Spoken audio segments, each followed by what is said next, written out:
I'd like to go ahead and get the budget meeting underway.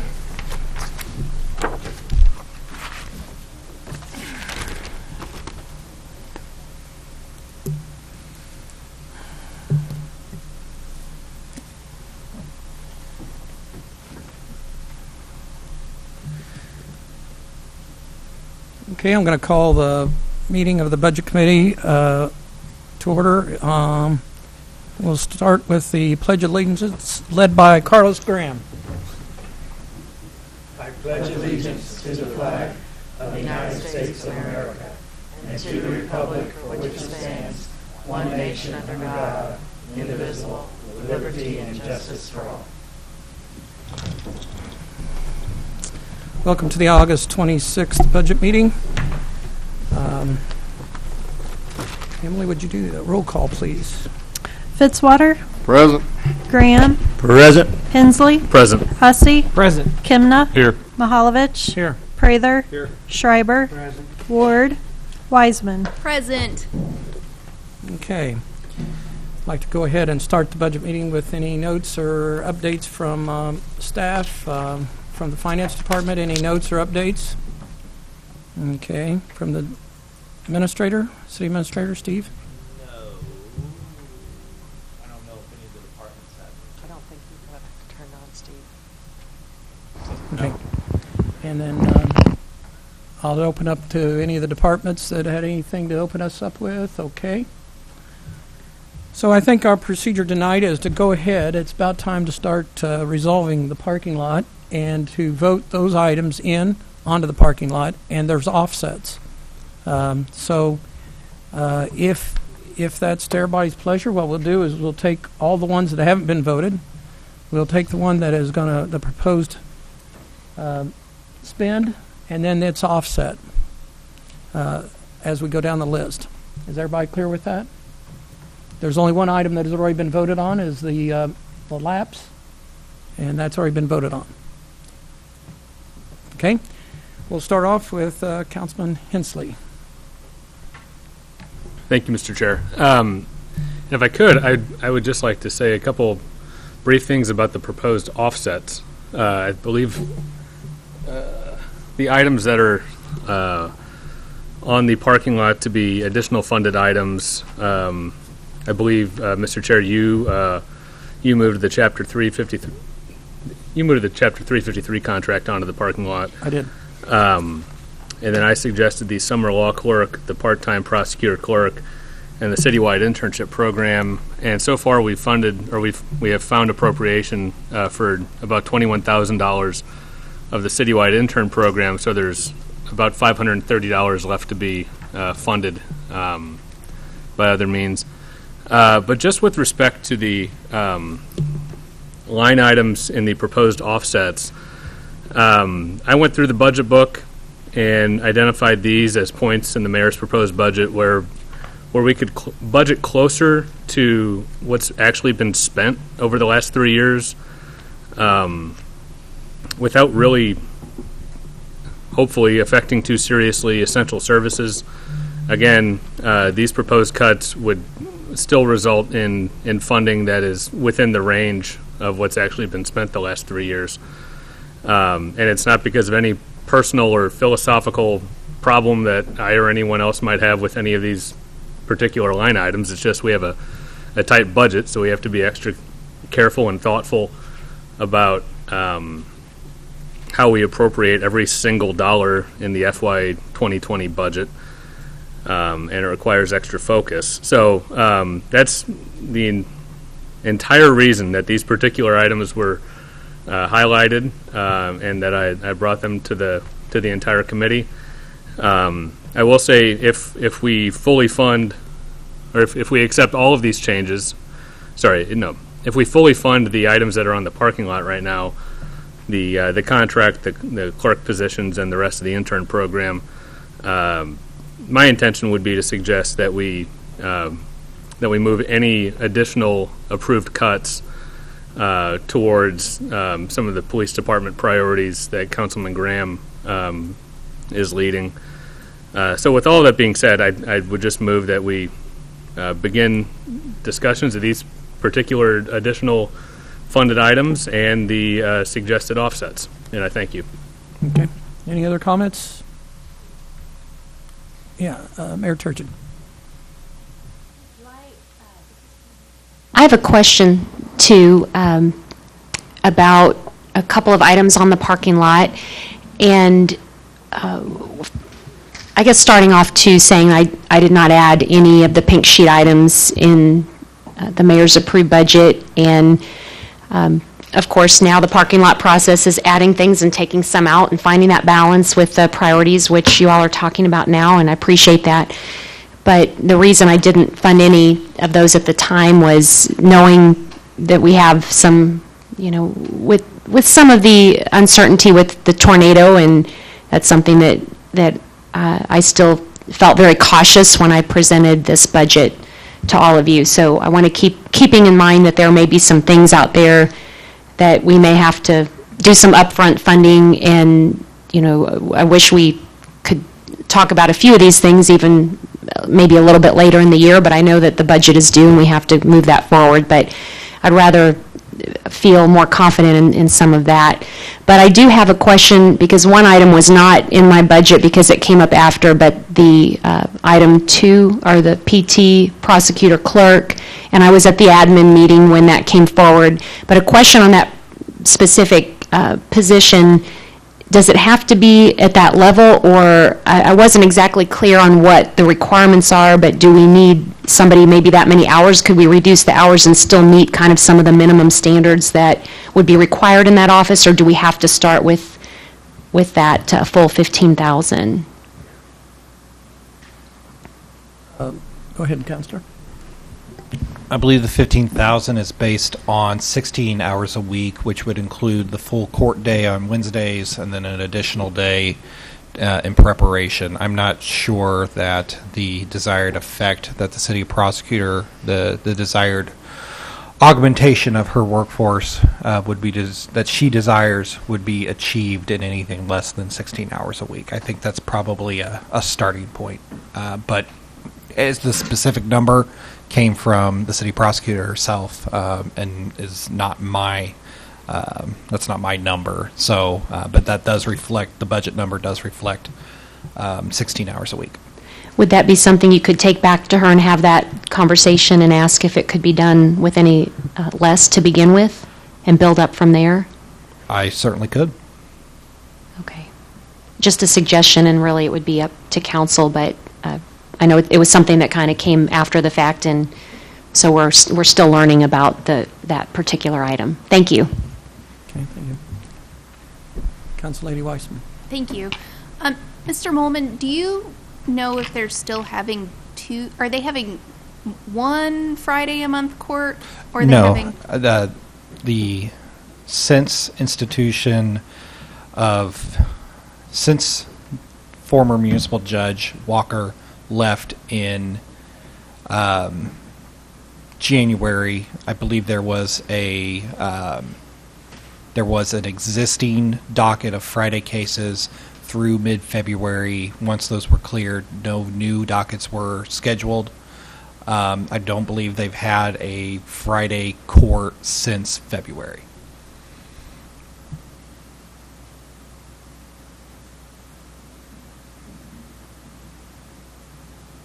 I don't see any further questions on that item. So let's go ahead and, well, actually start with the top of the parking lot.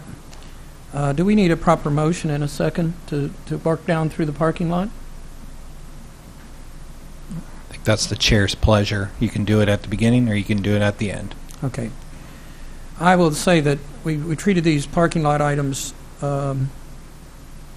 as like a nomination, but now that they're there, we have to vote, it seems to me, for the offsets. Now, as it turns out, the three, the clerk, the prosecutor, and are all funded by the offsets below, correct? I mean, the totality of all those offsets. And then some, yes. And then some. So, if we were to take up, just say, the summer law clerk, and then we look at those offsets, how is it that we're going to decide that we paid for that or not by the time we go down through that list. Council Lady Weissman. I propose that we include line 1 through 5 through 18.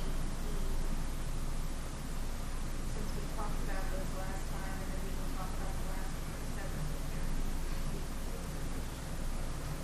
Oh, and 4, I'm sorry. I thought 4 and 5 canceled out. So basically 1. Sorry. I propose we include 1 through 18, excluding line. Yeah, the chapter 353. No, I was going to exclude up here the line 4, what we've already. Okay. Isn't it line 4? Because we've already voted on line 4. 21,000. There's 530. Okay, well, just 1 through 18, I think works. And we've already discussed the $21,000 Okay. lapsed. So I guess okay, so I will accept it as a motion and a second from Councilman Hensley. I think I made the motion. Yeah. 5 minutes ago, but, is that a second? Yes. Okay. So to clarify, I believe the motion is to take up items 1 through 18 with item 4 already been discussed.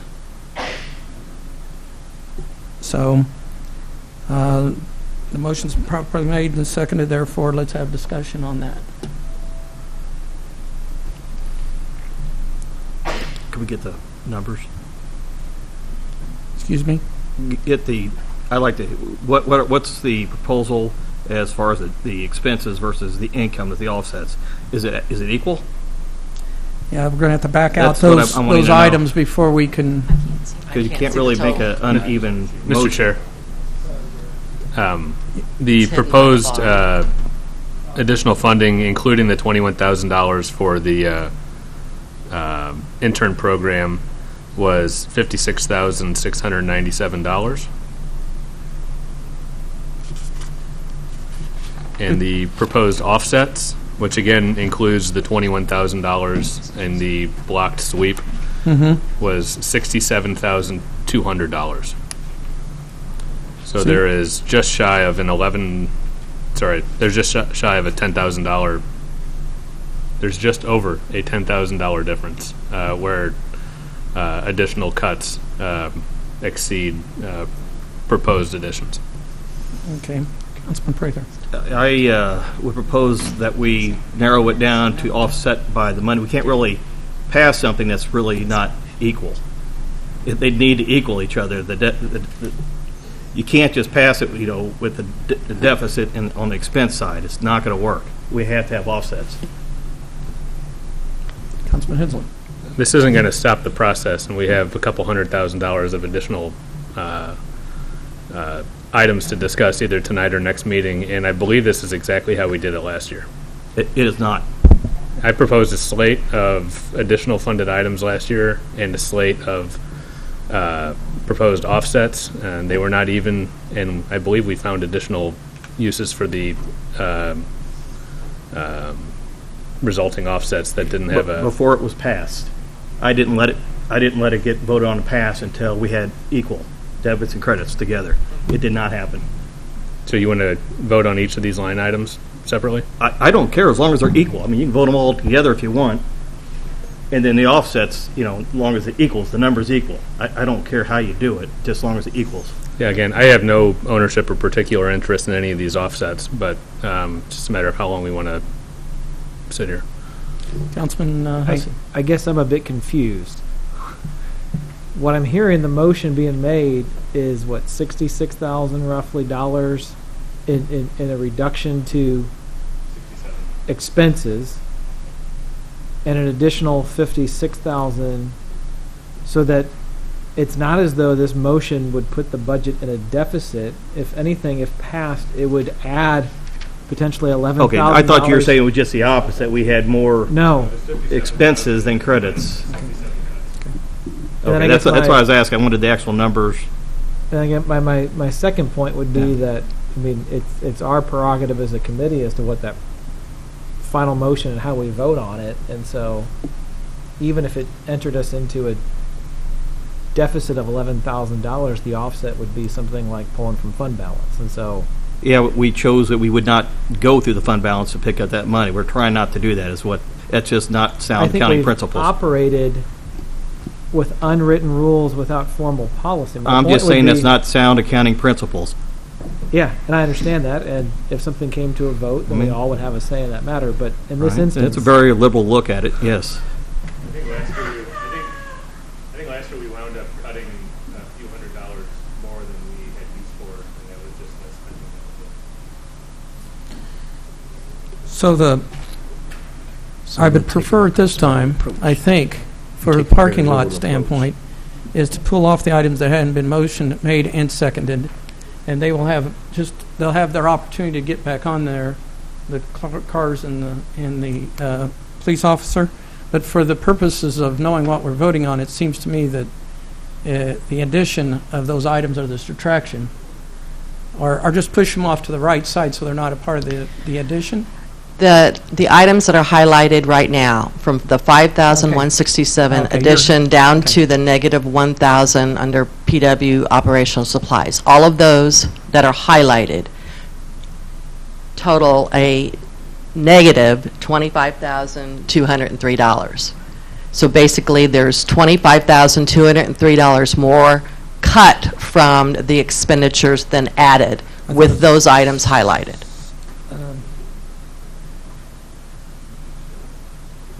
I thought it was supposed to be around 11.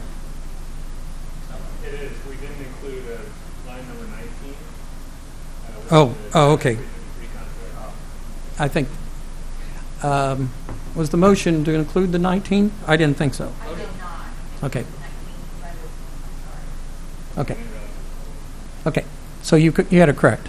The motion was to 118, didn't include the 353. So right now it's at 25,000, right? Can I make a motion to amend the item under consideration to add line number 19? Okay. We have an amendment. Is that amendment or a restatement of the original motion? Whatever you care to call it, sir. Okay, since the original, I'm going to take the liberty as a chair and just call that a restatement of the motion. And so now 19 is included. And then now that you highlight that, what does it come out to be? 10,203 more cuts than added at this Okay, point. $10,203. $203. Okay. I think it's time for us to debate some of these cuts, and if there's any departments here that sees that as those cuts as harmful, we're going to give the opportunity for the directors to say what might be the impact of those within the department. I do want to remind everybody that departments were asked to go through an exercise of 7% cuts prior to it entering on the budget. So some of these departments have cut 7% beginning. So I open the floor to any staff that would like to mention any item that's among the cuts. Counselor. Thank you. So what I see is essentially is $5,167 plus $15,000. Those are my two pink sheets being funded partially through $6,400 of cuts in my own budget. This is a statement of priorities for me as a department director for the office for the law department, office of city council, counselor. Sorry, and give myself a promotion. When prioritizing the summer law clerk in particular,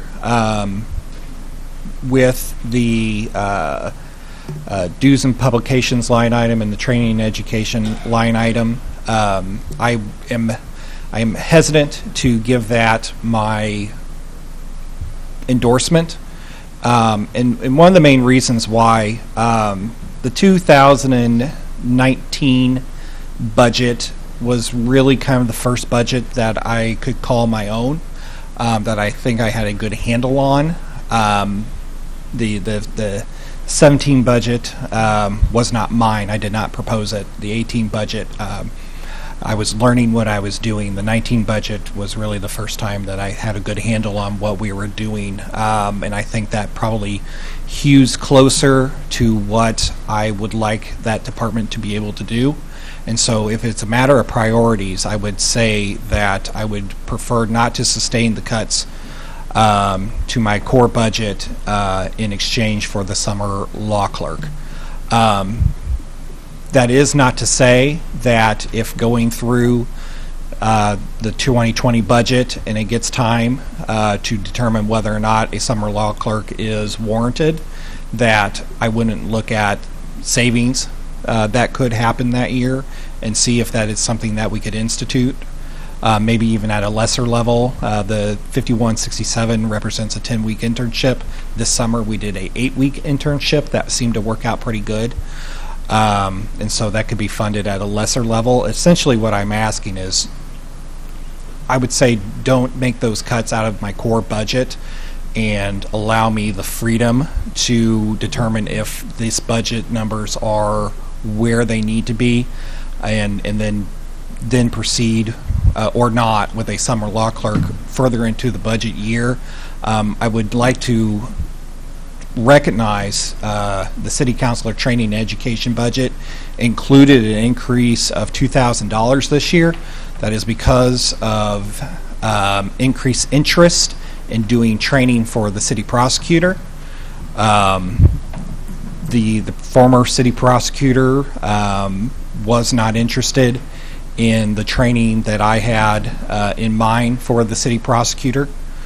There are specific city prosecutor trainings available in the summer that are directly tailored to city prosecutors. I think there was a consistent scheduling problem for the former city prosecutor that I don't believe exists anymore, and so that is why $2,000 of additional training were included in my budget to do additional training. That is another person that would be served by that training budget.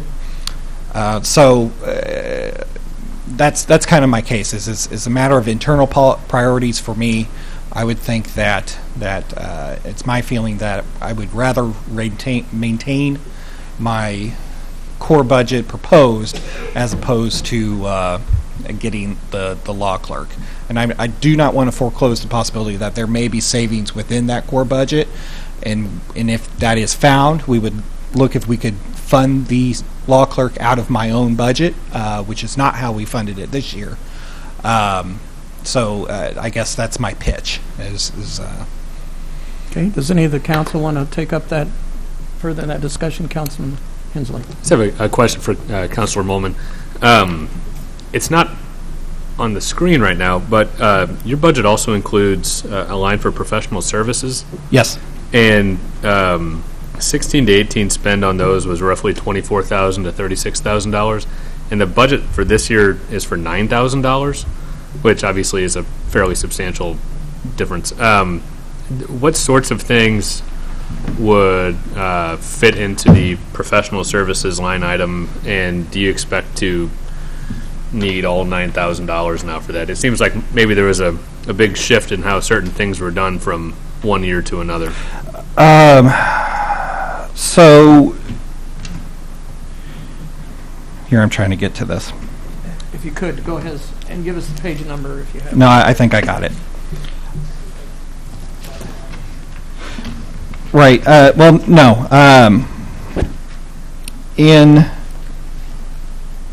For example, in FY18, there's 24,742. That included expenditures. That included a supplemental appropriation to do some administrative litigation in front of the PSC. Sorry, yeah, that was Mark Comley's law firm. Sorry. And so that budget started at, I believe, $5,000 and was raised to pay for a specific piece of litigation. So generally, what that budget item is there to do is to address my need for occasional special counsel. That can be either situations where the topic isn't familiar to me and I need to ask some outside attorneys. We had a situation, I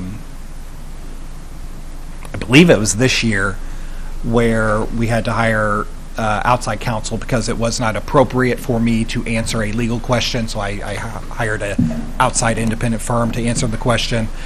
It was, for a long time, set at $5,000, and so I think that increased to $10,000. It essentially acts as a means to do kind of day-to-day legal work and address it as it comes up. And regardless of where it started, the trend seems to be we wind up throughout the year needing considerable additional funding, normally, Yeah, normally. at least over the last few years. Yeah. Okay, thank you very much.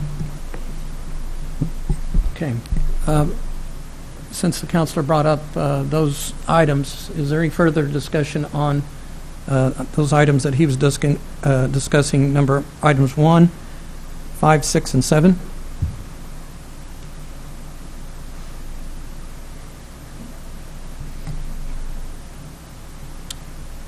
I would,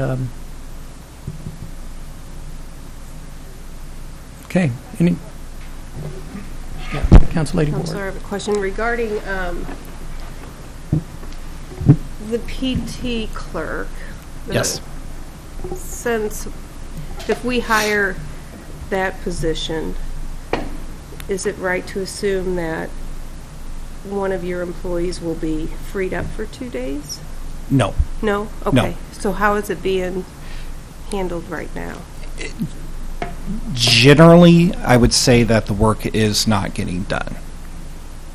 This isn't work that is going to transfer from one of my staff to the part-time clerk. I think the bulk of the work is work that currently is not getting done, So she has no clerk or is during getting court day? getting done by the prosecutor herself in exchange for other tasks. Yes, she does not have a clerk during court days. Okay, thank you.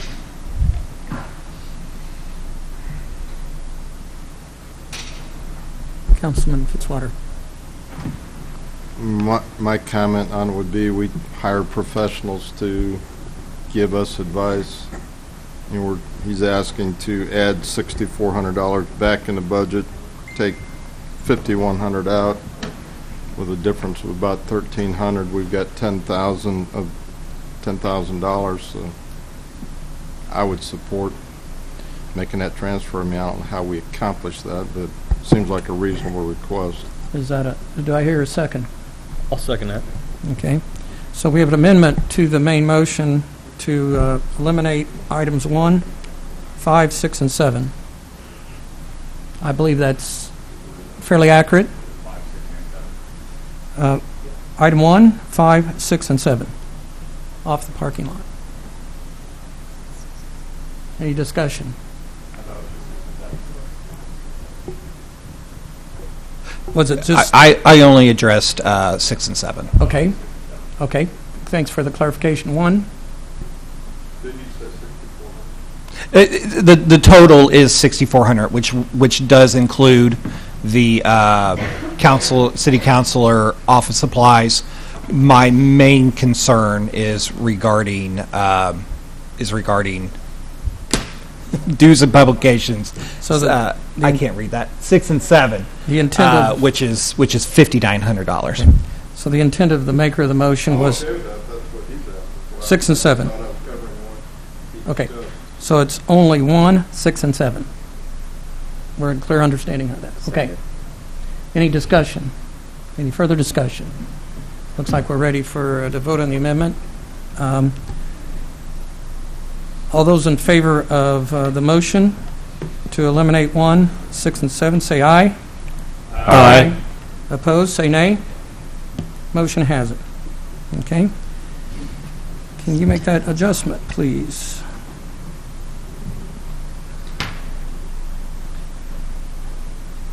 Okay.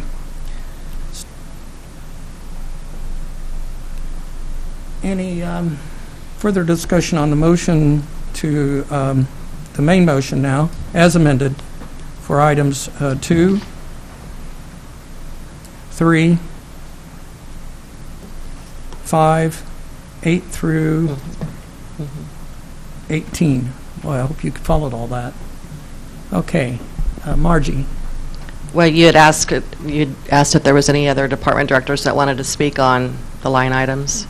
Yes. So the finance, training, and education, $3,000 cut. The 7% exercise that department directors were asked to do, this is basically where the bulk of my 7% cut came in. So I'd already cut this budget by $3,000. So this will be an additional $3,000 cut on top of what I had already proposed and as part of the mayor's approved budget. And it is lower, or it would be at the level of spending of 2018. But what I want to point out is that then that precludes me from going to any kind of national GFOA conferences, because in 2018, the national GFOA conference was in St. Louis. So that's why the spending up to this point hasn't been that great. But I'm required to have continuing professional education, as well as our purchasing agent, who is accredited as well. So I'm just saying that this is really going to cut us very, very close to sustain a $6,000 cut in one fiscal year. Do you have a required number of credits you have to, training to receive to sustain? That's correct, 40 hours a year. Okay. And that's a part of the 40 hours? The National GFOA Conference is a large part of that. Okay. So that is, we're looking at item 8, right? Correct. Okay. What page on the budget book is that? Is that 66? Page 66. Okay.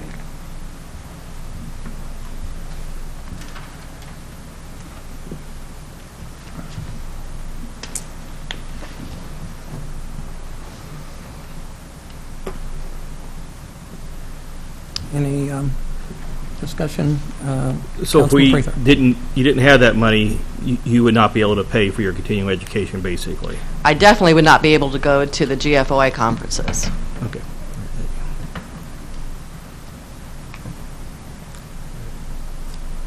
We have Aaron. Oh, Council Lady Just, Weissman? if we redid that math right now, looking at everything the way it is, we're still negative 9,470 or close there, right?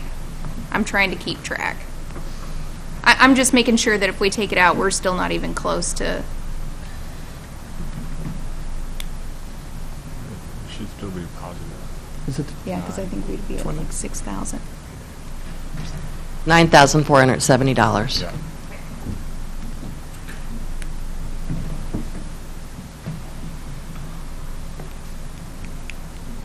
Any further discussion on item number 8, rather? I'll make a motion to remove it. Okay. We have a motion made and seconded to eliminate item number 8 from the main motion. Any discussion? Seeing none? All those in favor of this amendment, say aye. Aye. Aye. Opposed? Nay? Okay, ayes have it. Eliminate number 8 off of the item. So far, Mr. Sanders and then Chief. Thank you. I just want to comment on the training for the Building Regulations Department. Right now, we have 3 building inspectors. They are classified as Building Inspector 1. We have a Building Inspector 2 position, which requires certifications in 4 areas. Right now, all of our inspectors do not have those 4 areas. They're diverse: commercial, residential, plumbing, electrical. And the goal is, in the past, you see the numbers increasing from 2017 to 2018. In 2019, approved budget was $7,000. We upped that originally to $9,500, brought it back down to $8,000. With this cut, it'd bring it down to $5,000. What we're trying to do is get multidiscipline inspectors. And these certifications are normally out of state. So we do have to travel to go. So I just wanted understood that we are trying to build depth in our building inspectors with multidiscipline inspectors, which the requirement in the job duty is, or job requirements is for different certifications, and that's what that money's used for. Okay. Any further discussion or clarification needed? Councilman Fitzwater. Does the requirements in the aftermath of the tornado enhance those needs to add that extra training? I wish I could say for sure, but I can't right now. It's a manpower thing. We are catching more mechanical issues with, let's say, gas exhaust vents being covered up during roofing and things like that. So if the inspectors were more versed in mechanical, which we have adopted, they certainly could catch more things. But the tornado has enlightened us to some of the building issues that are out there now that we are doing roof permittings and inspections.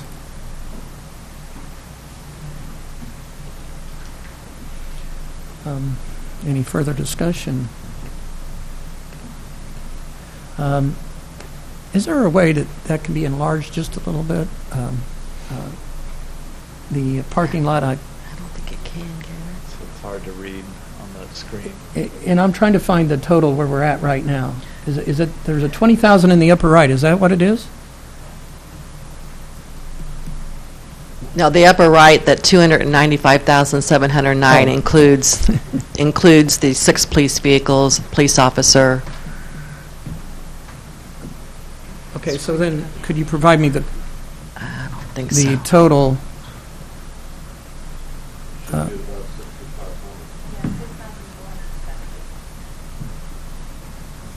Okay, very good. Thank you. Okay, I promised, if there are no further discussion, Chief Schrader. I understand, well, first I want to discuss briefly the animal control building and grounds, and I understand you can have good years and bad years. We've had some bad years, and that's a concern because of it. We're minus $16,980 this year in that line item due to unexpected expenses. So if we exclude that as just having a bad year, the last 3 years, 16 through 18, we averaged $19,229 in expenditures in that line item. So I just want to point out that historic spending is closer to $20,000 than this year's funding at $12,000. So that becomes a concern. You know, we'd like to have a good year and not have unexpected expenses or routine expenses, but that's what's happened the last 4 years. Any follow-up with the Chief? Councilman Graham. Yes, thank you, Chief, for that information. Last year, did we have to replace the air conditioning in the building? Yeah, last year? The HVAC, well, we've had a lot of problems with the building. It's only 7 years old, but it's just caused us problems since we've assumed responsibility for it, and that is one of the major expenses. Yes. And I understand now that there's some other issues that's possible in the building as well, too. Yes. To the form of mold. Yes. We're not sure it is mold. It's certainly dirt issues, and we've had to have some studies completed, and that's cost us some money also. Yes. So I would support removing that from there. Council Lady Weissman. Do we have a fund for animal control for seizures that we can use?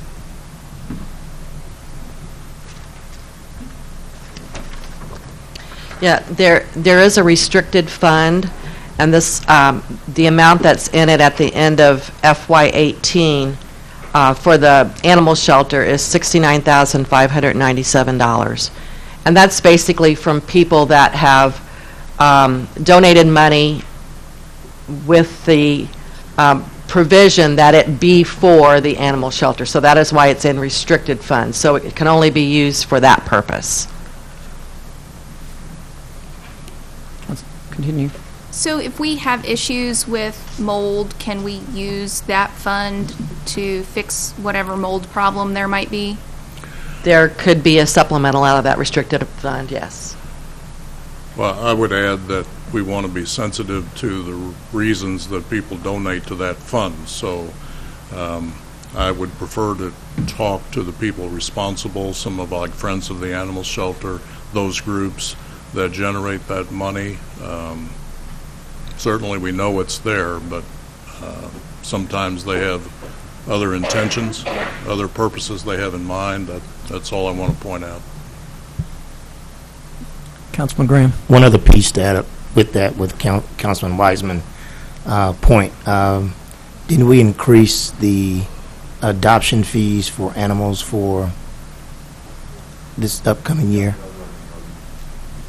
It's included in revenues already, yes. And how much did we predict that would be? About $43,000. Could that be earmarked for the animal control? It is in our FY20 general fund revenue line. But instead of going into this big bowl where all the money's going to go, could we just earmark it for the animal control building, and then we just use this $6,000 that we need? Because right now it's going to go back into the black hole, I call it, general revenue, where we can just earmark it to go to animal control. Then we would have a reduction of $43,000 in our revenue budget. I wouldn't say the entire 43, but at least the 6,000.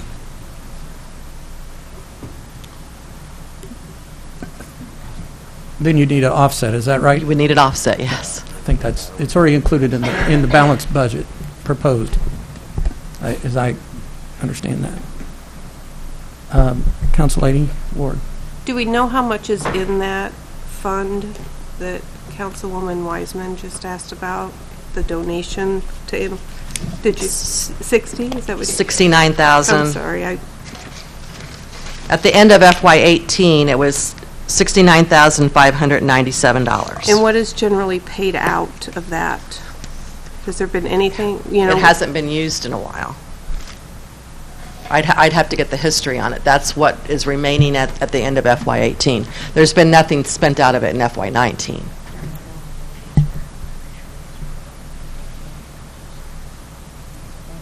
Yeah, we'd have to look at the history, but Sheila thought maybe it might have been used during the building process.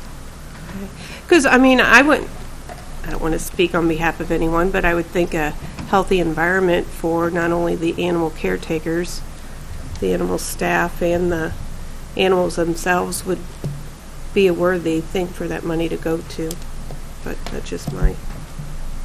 What procedural-wise, say this, we have a need for $6,000 for something. Would we have to, as a council, make a supplemental using that specific fund? Being able to spend out of that restricted fund, yes. With a special, okay. This is to Steve. You know, we've been talking about a sinking fund, and you had $300,000 in that, and it went to very little for this proposed budget. But would the sinking fund, if it were added to accumulate, my understanding is that could be used for HVAC and building repairs and a lot of things, not just that are in any department. How would you propose using that sinking fund should that have been funded? Well, we do have some balance in that fund.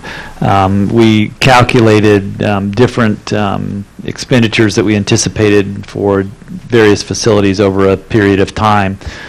So to be those things, roof and HVAC and things like that. So, and we've got an engineering report that's been done on the animal shelter, and Roger and I have been talking about that, and he's doing a little more investigation on some things. So once we get that solution figured out, I would come back to council. My suggestion, come back to council and make sure we have some suggestions on how that could be used. The building fund could be used for that, and then there's some other sources as well. Okay, thank you. And an avenue for using that fund is a matter of an internal decision, or is that a supplemental as well? No, that's internal right now since it's budgeted. Okay, very good. Councilman Fitzwater. I would make my same comment. I mean, I defer to the professionals that give us advice on what we need in this budget. I am uncomfortable using funds, though, to pay for something that's going to be an ongoing. I mean, if it's in the budget next year, we're going to have to find out how to pay for it next year. I'm not opposed to looking for other money within our budget to pay for it if he says we need it, but I don't like using one-time money if it's, you know, if it's that important this year, it's going to be that important next year, and then we're going to have to look for money next year. So I would support if he is adamant that that's something that's important for us, but the good councilman has found dollars within the budget. I'm guessing there's other dollars, and if we say this is a priority, I'd rather fund next year's projects with next year's money and not dip into our funds if we don't have to do that. Okay. Any questions here? Any follow-up, Chief?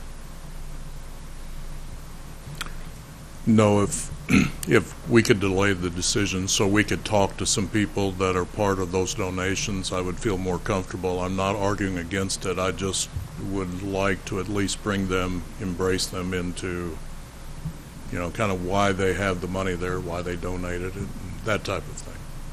Councilor Bowman. I certainly don't discount the chief's inclination to do so, but I feel compelled to counsel that it is questionable public policy and fiscal policy to receive donations and then after you receive it and let it sit for a number of years, then ask the people who donate it how you're supposed to spend it. I believe that when a donation is received for something like the animal shelter, and it's not specifically for something like buy food or buy vaccinations or spay and neuter or something specific like that, that it's designated when the gift is given, that there is a trust that we're giving you this money and we are trusting you to expend it in appropriate means. And so I certainly respect what the chief is saying, but at the same time, it is a very questionable practice to receive money and then several years later saying, how do you want us to spend this, after you've already, to reopen yourselves to spending limitations that did not exist at the time of the gift. You know, we want to encourage charitable giving. The animal shelter is a worthwhile thing to give to, but I think there should be a recognition that when people give to the animal shelter, that they trust that the police department and the city council will expend that in a prudent manner consistent with the wishes of the gift without having to go back and say, is this an okay expenditure of this gift? It's a position that I do not like putting ourselves in, where we are post de facto going back and saying, do you want to add any new restrictions to this money? It's opening yourselves to essentially gift restrictions, legal gift restrictions, which weren't present at the time of the gift. Chief Schrader. Yeah, let me state it a different way. I think sitting here tonight, I don't know what parameters may have been established. So what I'm saying is not, do I have your permission, but rather I'd like to do a little research, maybe some discussions, and say, were there parameters established? Was there reasons that certain money was donated? It took a while to generate that kind of money, so I just think it's wise to at least explore that, because there may be some restrictions placed on it over the years, and I'm not aware of it, and I just feel like we should at least reach out and say, were there, or talk to people that may know whether or not there was. Okay, thank you. Councilman Hensley. I think I'd just point out, we're not, I don't think anyway, we're not talking about how to specifically spend the money that's sitting in there right now, right? We're talking hypothetically about how to offset it if in the future you come to zero and you still need more money in that line item, right? So I think we're not quite having two different discussions, but maybe 1.5 discussions right now. So I think the question about this $6,000 reduction in the animal control building and grounds is what's on the table right now, and how potentially to spend the money that's sitting in that $69,000 account is probably not one for tonight, if I understand what's happening here correctly. Thank you. Good, thanks for the clarification. I think that was important. Any discussion on the left? Any discussion on the right? Staff, any comments? Chief Schofield, did you have your hand up? I just wanted to real briefly talk about the cut to, I think it's dues and publications up there. And our expenses to date for 2019 are $3,400. So we were a little bit higher this year, and we just see a trend in a lot of those professional affiliation dues. We also have we need access to certain research tools for code requirements and building code, fire code, that kind of stuff. And, we share those accounts, those logins now. We do our best to share them amongst multiple personnel. And so we've been kind of lean in this for quite some time, and some of the providers have told us that we really can't do that anymore, especially in terms of accessing some of that material. So that's the reason there was an increase, a proposed increase this year, was to try to make that a little more legitimate and then also allow more folks to have access when they needed it, not sharing logins and passwords and stuff like that. So, we'll certainly live within our means, and I know it's a small cut, but just to let you know that it was a justified and legitimate increase in this next budget year. So, okay, thank you. And that's item 14 on our list, I think. Oh, yeah, that's why she didn't delete those lines, because we would all be screwed up on our lines. Let's see. 14, dues for $1,000. Any discussion? Any discussion? Okay.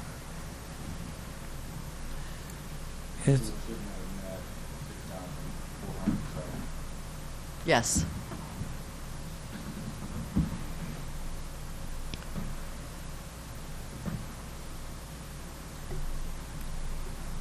Councilman Kemna? You can make the cut less, but animal control, building and ground, you cut that to 2,000. Bring that around. I think we're still looking for 500 for the internship program, still right? Make that even out? That's included in that 6,470 that we still have more cuts than funding.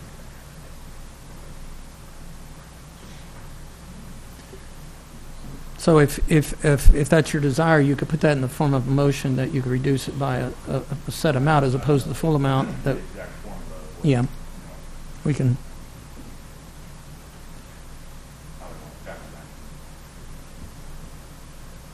Okay.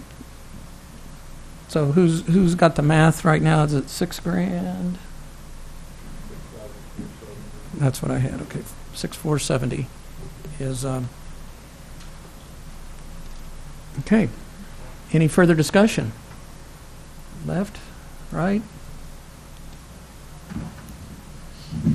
Yeah. Okay.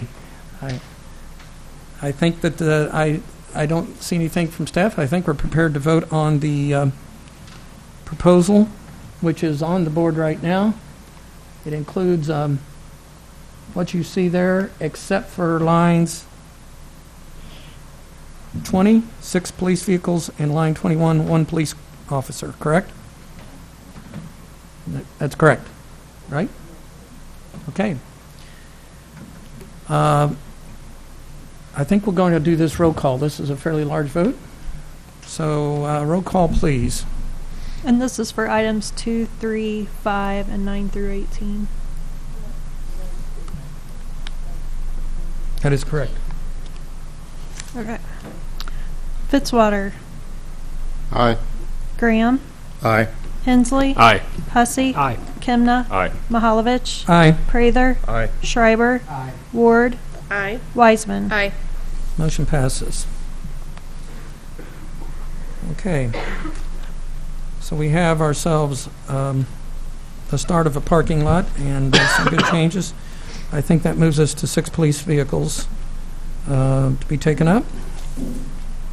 Okay. Any discussion on the 6 police vehicles? We do not have an offset currently for those, which is totaling $243,780.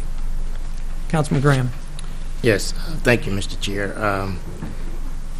Councilman Shriver and I had an opportunity to speak with Chief Schrader, and thank you for that great conversation last Friday, Chief Schrader, in regards to the request for the original 13 police cars, and knowing the tight budget in which we have, knowing that 13 may not be realized in this upcoming year. I did talk to Chief about possibly funding 4 of those, and then trying to find some additional funds for 2 other vehicles. After talking to some of the council members, I guess that wasn't a wise idea how we came up with the additional 2 vehicles.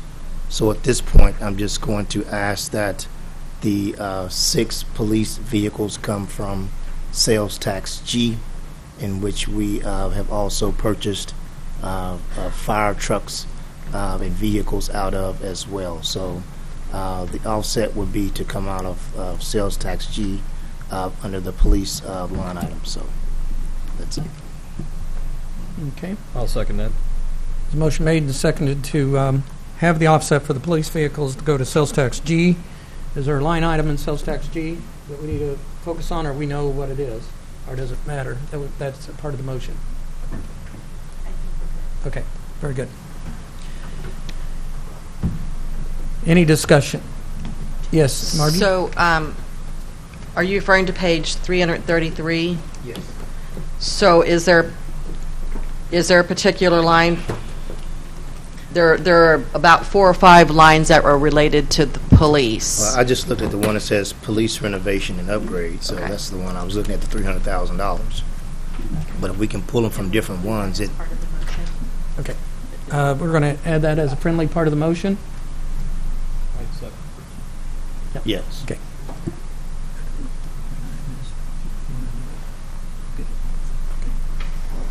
That is on page, what is the account number? Page 333, there is a line item entitled Police Renovation and Upgrades that has proposed funding of $300,000 for fiscal year 20. Okay. You have that? Mm-hmm. Great. Okay, any discussion on that item? 6 vehicles with offset of sales tax G. Seeing no discussion, Councilman. Well, I guess I'm curious. We budgeted $300,000 in sales tax G and police renovation and upgrades. If we're going to spend $243,000 on police vehicles, what are we not funding now? I mean, if we budgeted 300, there was probably some intention, right? I'm sorry if I'm missing. Yeah, Chief, go ahead and respond. I discussed this with Councilman Graham and Councilman Schreiber. Our concern beyond this year is that it's an easy target. I mean, I can understand why you would utilize it this year, and it is our priority. But other things, I have a list of about 50 items that are on our sales tax G list. If one excludes the pink sheet requests and the $7.7 million in building upgrades and adding another story to our 40-year-old building, we still have $1.1 million in identified needs. So beyond this year, I mean, that's our only resource for those items. And I can provide those. I'm not prepared tonight, but there's a number attached to each one of those, I think 49 different things. And so if one adds that up, and I'm rounding to make it simple, but it's approximately $1.1 million, and we would have, that's assuming we spent the $1.4 million that remains in sales tax G. So we have the pink sheets, we have $1.4 million that will be expended through April of 2022, and then we have our building upgrades. In addition to those things, we have the $1.1 million in designated needs. So we kind of return to the growing list of needs and we delay, and it continues to grow. So I'm certainly supportive of the purchase of the vehicles, but there are a lot of things coming down the pike. And I believe last meeting we had a conversation about vehicles, and I had inquired about like a spreadsheet of the fleet to give me a better indication as to what they are. Do we have any progress on that in terms of it being distributed to council? Yes, I could provide both the list of sales tax G needs and then the schedule of vehicles. We haven't refined it, but I have it, and if 6 vehicles are purchased and 15 are requested next year, Beth tells me those 15 vehicles will average 140,685 miles. So really, oddly, coincidentally, almost identical to this year's 13 vehicles. Next year we'll add 2 more, and they will still average almost 141,000 miles each. And our estimates have been pretty close. I guess my concern a little bit is just prioritization of needs here. That if the authority exists within the capital improvement sales tax to fund vehicle replacements, then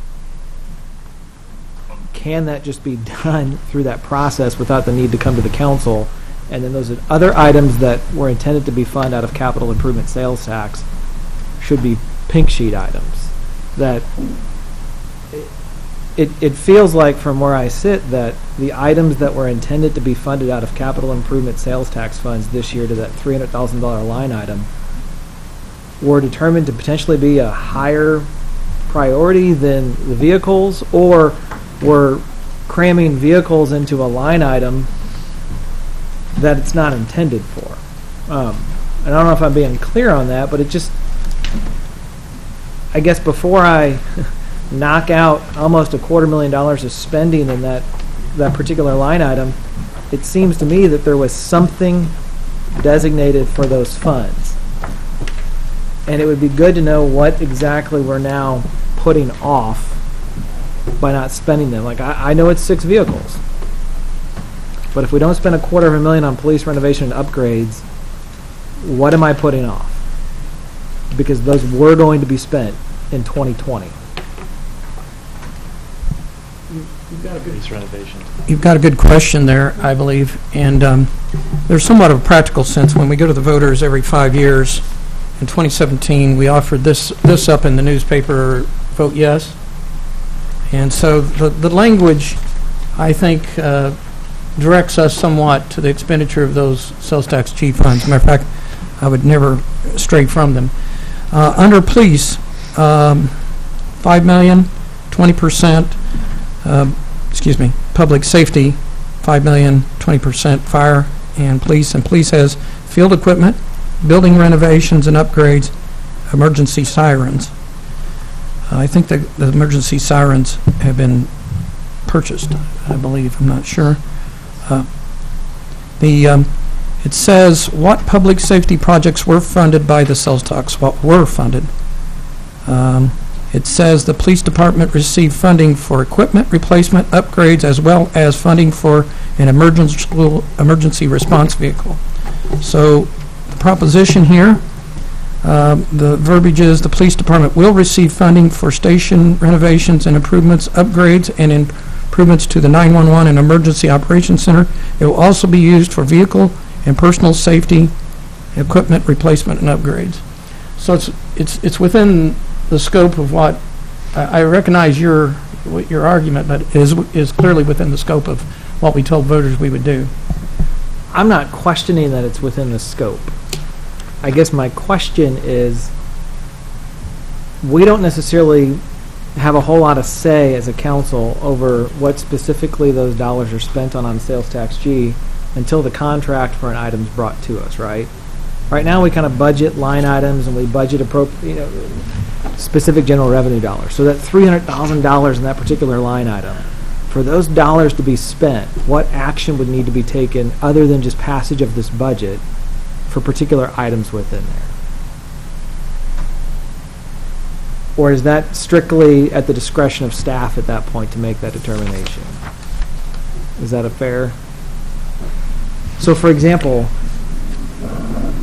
if we just didn't add these particular police vehicles, if we didn't pass this motion, does staff have the authority through sales tax G and a $300,000 line item to already purchase the vehicles?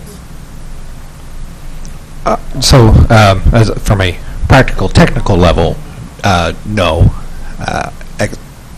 Execution of contracts over $25,000 requires council approval, but that does come at the contract approval level. So what could happen here is that we don't do anything with this motion, and then when it comes time to expend dollars out of that particular line item, the contract is brought forth to us to spend it on police vehicles, right?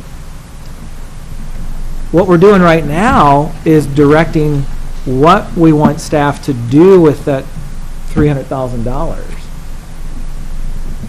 as opposed to leaving that kind of open to some discretion.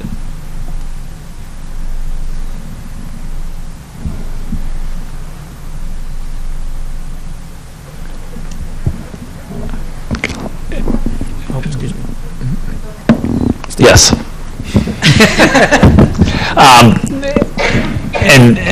Council had a discussion, very lengthy discussions about sales tax G, what should be in and out, and all of those kinds of things. I don't remember specifically which items you identified right now. I mean, I've got it. We can certainly get that, but my thought is it's up to council to say what the priorities are in sales tax G.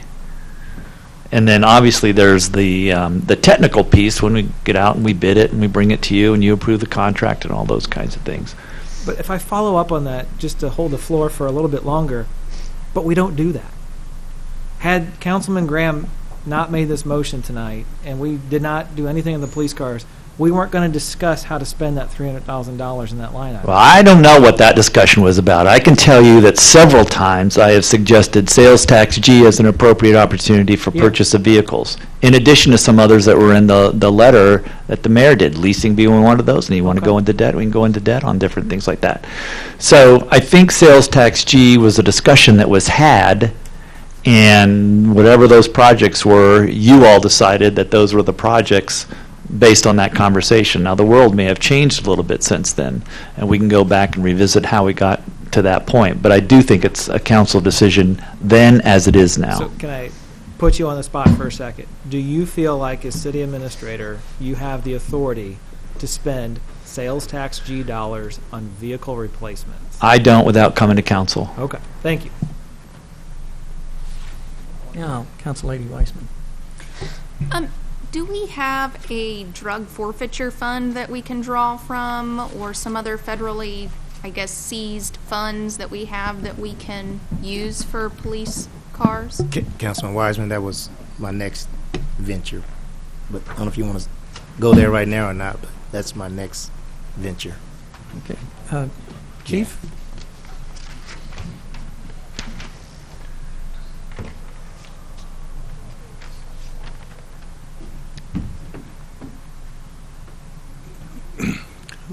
One has to read the federal regulations and the parameters within which those funds are grow and how they're to be expended and on whose authority they can be expended. For instance, one can't use those funds for personnel. Most of the time they're for equipment. Sometimes it's kind of an ambiguous definition of what that equipment is. We have to be careful every time we expend something out of those, for instance, equitable sharing fund, which is a federally authorized fund. It's very clear in the regulations that a governing body cannot dictate to a law enforcement agency how those funds will be expended. I just read it just now at Beth's insistence. So it's pretty clear that that's strictly a law enforcement decision. I don't know why, but to me, I think there's no other way to interpret the regulations. Council Lady. So how much do we have in that fund, or I guess how much is in that fund, and how long do we have to spend it? Chief? 169. I've got the number that is at the end of fiscal year 18, from our audit, from our CAFR, and the amount that's in the restricted fund for police drug forfeiture is $116,266.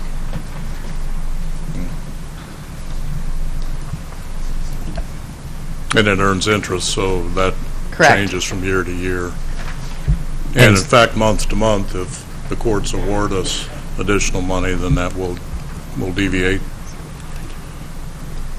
We try not to expend from it. We want it to be available to us for emergencies. What are the federal guidelines with regard to spending? Like, how much time do we get? For instance, we potentially missed the boat with one of our properties in demolishing it because we waited too long. Or potentially not, because we just didn't get a decision. And sometimes we miss out on federal grants or other federal monies because we don't spend the money in time or get applications in time. And so I would just be curious what the time frame is that we have to spend this money, because I doubt it's, well. I'm not aware of any term that would dictate that. I think it's kind of a carryover. In fact, that's why it continues to grow, because it can be carried over. I don't believe there's a limitation or a term established. I've reviewed Department of Treasury regulations that suggest that those funds should be spent as received and generally no more than 2 years. Okay. How long have we had those funds? Well, I don't know if the Department of Treasury applies to what we're looking at. I don't know. It does.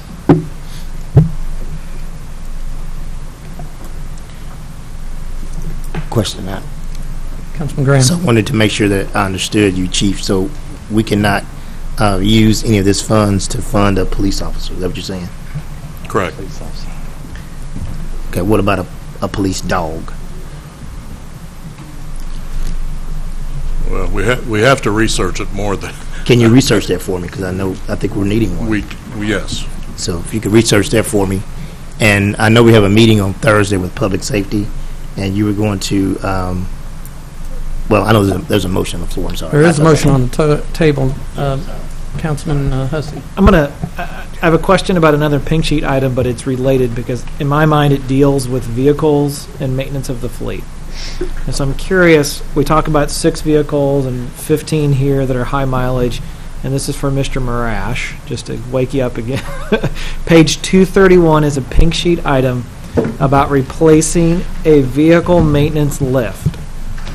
And I'm just curious, in the context of a conversation about an aging fleet, this one stuck out to me because it seems as though it's a safety issue. And central maintenance is the is our division that addresses the police fleet as well, right? Correct. And so we talk about an aging fleet. How big of a safety issue is our current lift in this regard? And are we putting your staff at risk when they work on whatever vehicle on this particular lift? Yeah. In this particular item, we're actually trying to cash flow some items, and we're still working on that to try to get this replaced because it is a safety item, and I'm not fully prepared to discuss all that because I haven't got there yet. But yeah, it's a safety item, and we wanted to get that replaced. But I think we can, as I think Steve said a lot, the budget's basically a exercise in cash flow for department directors, and including these things on the board. We, like I said, I didn't say anything a while ago, but I've already had the 7% cut throughout the budgets. I tried to hit every budget with a 7% cut somewhere. But as we go through the year, I'm going to have to make a bunch of transfers. I do it every year anyway, because sometimes, best laid plans, you have to move money here. Priorities ebb and flow each year, so we'll just do the best we can. And if we come down to the end and need a supplemental, I'm never shy about asking about that. So just so I'm clear, on this particular item, your intention is to work with existing cash flows and take care of this. Yeah, we hope to, because it's something that needs taken care of. Right now, the lift, I told the guys they can't use it except on certain cases. Okay. Basically, what's wrong with it? It doesn't. You can't. It either has to be all the way up, Yeah. so it locks, but then you can't change the tire unless you're on a ladder. So, that whole facility's aging. Yeah. So Okay. we're working to get that replaced. Okay, I appreciate that, because if we're going to talk about a fleet and we're going to prolong replacement, I think it's important to make sure that we have adequate resources and equipment to actually take care of the fleet. So, thank you. Sure. Any further discussion on Mayor Turgeon? Thank you. And I did, as Mr. Kroll mentioned, I did mention in the letter, the budget letter, about the possibility to consider using a portion of sales tax for vehicle, and it gives an example of police as well. And in the budget letter, I did not mention leasing in the letter, but just correction, not a correction, but I did mention, I do think that is a good thing for council to consider, which is what you have on the table. So just wanted to mention that. Good, thank you. Any further discussion? Council Lady Weissman. Yeah, I have a question for Mr. Molman. So if it is truly 2 years to spend the money that is in the drug forfeiture fund, and we haven't spent any money for the last 2 years from that, or I guess the police haven't spent any money for the last 2 years, what sort of oversight do they have, or do we have, to make sure that, and you may not have this answer until next meeting, but what sort of oversight is there to make sure that those funds are getting spent on time and on police vehicles or police dog or whatever it is? And it is okay to answer on Thursday. I'm just sort of prepping you for that. Sure. So I haven't been able to find the specific regulation that says what happens if you don't do that. There are requirements that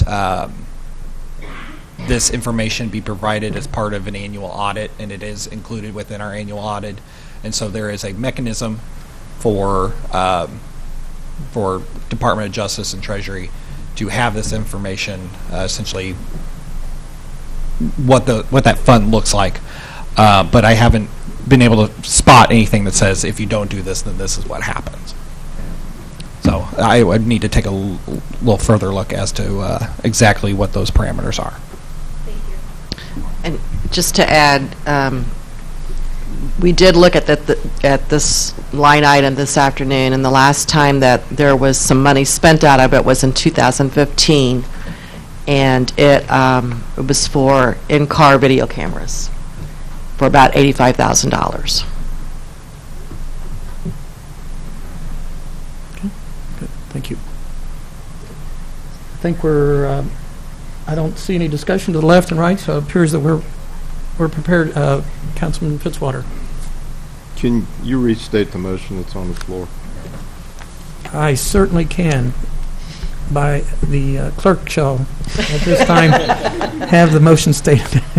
The motion is to fund 6 police vehicles by an offset of sales tax G, specifically referencing the line item of police renovations and upgrades. Thank you.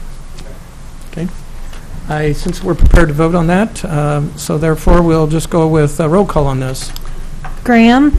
Aye. Hensley? Aye. Hussey? Aye. Kimna? Aye. Mahalovich? Aye. Prather? Aye. Schreiber? Aye. Ward? Aye. Wiseman? No. Fitzwater? Aye. Okay. Motion carries. We have item 21 on the list. We have a motion to keep that item on the floor. A motion 21. It'd be a, one police officer. I would like to keep it on it, but I know that we, after our discussions tonight, one of the plans that we was going to look at pulling the funds from, we can't do that. So I'd like to keep it on until next Thursday. Would it be appropriate to do that in line of a motion to, since it's supposed to come off today, have it put back on? That's our general rule. Yeah. So, I prefer to follow procedures. So you need me to form a motion to leave it on? well, you could propose a offset. It could be, no. No, just, yeah, that'd be fine. I Leave it on. I'd be think, good I'd with say, that. from a standpoint, my chair, I don't see it as a big deal. Okay. If I get a nod from you all to just to go ahead and leave it on, I'm going to go ahead and leave it on. Okay, got it. All right. Sounds good. Thanks for the clarification, though, past chair. Very good. I do have a question, though, for Chief. I Councilman guess, Graham. Chief Schrader, if you could, for maybe our public safety meeting on Thursday, if you could, I know you're going to provide to us, public safety, those items in which the captains have identified additional things to be funded. And then also, if you can find out if possible the motorcycle equipment could come out of the police drug forfeiture funds as well, too. So since we've purchased, I think you said we purchased $80,000 in some type of cameras before, Margie, is that what you said? The last purchase out of those funds was for $85,000 for in-camera video cameras, in-car video cameras. Right.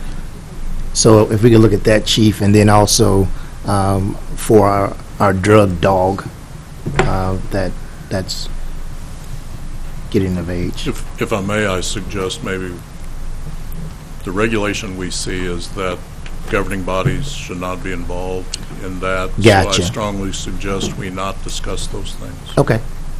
So if that's the case, that was just something that a decision that you would make? Yes, sir. Okay. So if we shouldn't make that, then I'll pull my statement off the floor, I guess.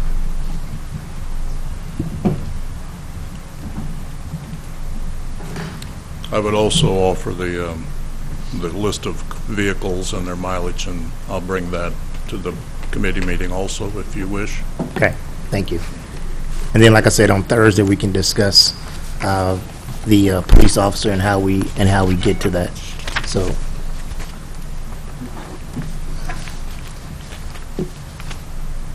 Okay. We're going to leave it on. Is there any items? Council Lady Weissman. Just one last question. How are we supposed to make sure we comply with federal regulations for the police drug forfeiture fund by making sure it's spent if we can't talk about it? Well, it's in the context of how it's spent cannot be directed by the governing body. Now, certainly you have access to the records, and we have an annual audit. And that's why I'm not concerned, as concerned maybe as some, on the expenditure of that, because this has been, we've had this fund for decades with an annual audit without any concerns ever expressed. So that's what I know. Counselor. I just want to add some clarification. The chief is right. The guidance from Department of Treasury does say, and I'm quoting here, that they cannot, if the governing body, this tells you what you can't do. If the governing body or state or local law, regulation, or policy requires or directs specific expenditures of shared funds, and then some other things that really don't apply here. So what I think the federal regulations say is that you cannot direct the chief to say, you have to spend this on motorcycles. But I don't think that it precludes the city council from having conversations about possible uses and what could be funded out of those federal funds. I don't think it precludes a conversation and an open dialogue, but what it does preclude is saying, okay, that's a great idea, Councilman X, Chief, you have to do this. Essentially, the chief has to agree that that is appropriate use of the funds. But if it's above that threshold, does it still have to be approved by someone, by the administrator or the city council if it's above this threshold? Yeah, I don't think that the federal regulations Would say replace we still have to approve it. council authority to approve contracts. Okay. It's just that as part of the process, you can't direct him to expend the funds in any particular way.